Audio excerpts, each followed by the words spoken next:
Hello my friends, how are you guys doing? I'm sorry if you hear any extra noise in the back because they are working around the building. So let's look at these GPS forums right here, satellite navigation GPS discussion forums. A big shout out to my friends Leandro and Afonso in Brazil. They do an excellent job. Afonso with almost 400,000 subscribers, PhD in geology, flat earther. God bless you, brothers. So, GPS coverage of Antarctica. I have a Garmin GPS, but it has no coverage of Antarctica whatsoever. At around 60 degrees south, the world just stops, as if Antarctica doesn't even exist. My question is, does anyone know of any commercially available GPS device, Garmin or otherwise, which has coverage of Antarctica? I've done a Google search, but I couldn't find anything. By coverage, I mean a device which is capable of finding one's location in latitudes such as 60 degrees south to 80 degrees south, ranging capable of showing where a person is on a given landmass. I'm also wondering if there are any GPS devices which have a non-Mercator projection of Antarctica. So we have talked about the Mercator projection before. You remember the video I made a few days ago about how faulty and what a hazardous map the Mercator is, the projection. Everything started to change in the mid-20th century. There was a world war, and more airplanes were being used than ever before. Editorials published in the New York Times in the 40s called for the Mercator to be discarded and reminded readers the grossness of its errors should not be forgotten. In a series of orthographic maps in 1942 and 43, Fortune magazine declared the Mercator is no map for global war, and it was a dangerous map to use in studying global strategy. An expose on cartography life published around the same time called the Mercator a mental hazard in a war that is plotted on great circles across the land and sea and through the air. So the Mercator is not a map for anything, for global positioning or wars, but they keep on insisting on the Mercator projection for GPS and for those flight plans like Wolfie uses. So let's go on, keep on looking at this. So let me see, I clicked on this before. Yeah, this is Antarctica. So what they mean is that you only get coverage until around 60 right here. So the whole of Antarctica is not covered. So let's go back there and look at more. I have always assumed that the 24 satellites that make up the working constellation of GPS system covers every part of the world's surface equally, as in the example movie here. So I'm clicking, this is what you get. You're gonna get this. It shows all these satellites go in every direction, covering the whole globe.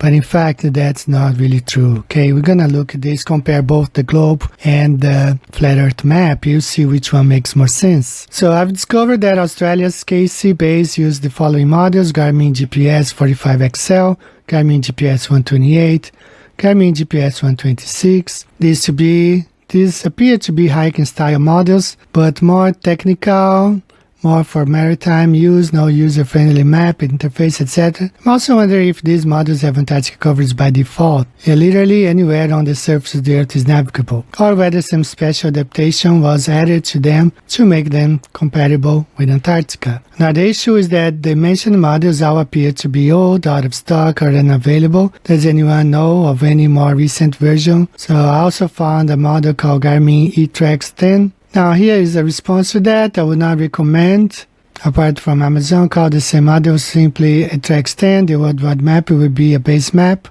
of the world with country, OSM, outlines the limited details as far as I know. The Garmin world map does not cover Antarctica. Of course not. I tried OpenStreetMaps OSM and the GPS still doesn't recognize Antarctica, at least with the Garmin UVI. I downloaded map data from Garmin OpenStreetMap NL, which has specifically selected titles which include Antarctica. Then I put the downloaded data onto the micro SD card for my Garmin UVI as a Gmap supple IMG file. I know that it worked because the map data file under the info section of the map showed the OSM with a check mark next to it. Also, I know it worked because the northernmost part of one of the titles I selected included Cape Town, South Africa, and when I zoomed in at Cape Town there was street data there that was not previously there. The problem is that my Garmin, blah, blah, blah, won't scroll below 60 degrees south, even with the Antarctica Cape Town data installed loaded. I even tried forcing it to go to a high latitude, 85 degrees south, and the car view appeared as glitches boxes, and when I zoomed out, it reverted to 59.59 south, just north of 60. It's weird that the base map won't let you go below 60 degrees south. Any solutions? These are the areas that I covered. From 60 to 90 is not covered. Wow, it's not covered. And here's another one right here. It shows the same thing. It covers all this area except here, except from 60 to 90. Going back here, actually the GPS constellation does not cover the globe equally. Of course not. So let's move on to Photoshop and take a look at this real quick.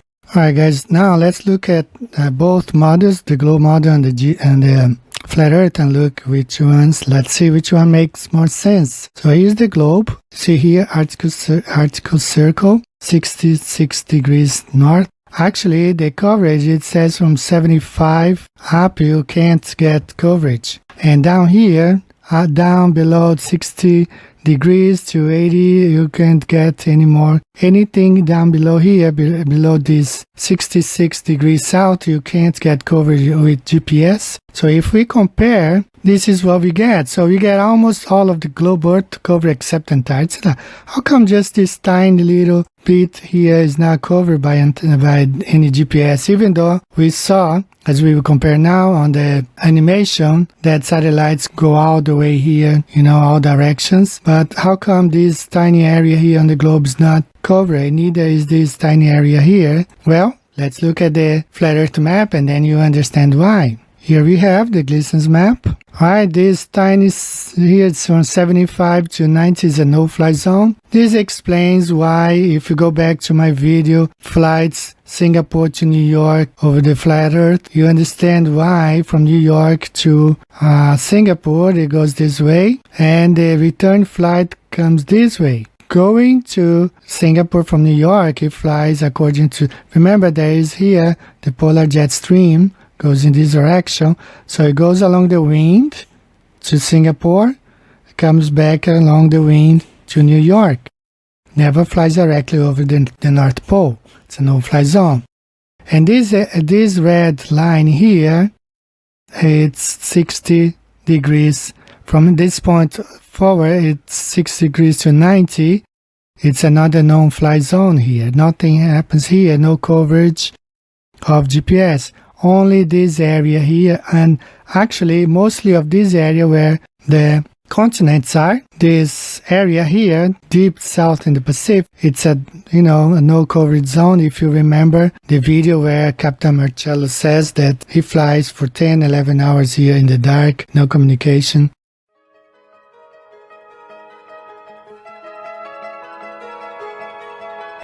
Okay, we're on board flight Aerolíneas Argentinas 1181. We're just coming after about 10 hours of isolation flying over the ocean. We're just over land right now at waypoint Satin, S-A-T-I-N, and this is the first sighting of the land after 10 hours of overnight crossing on the Pacific.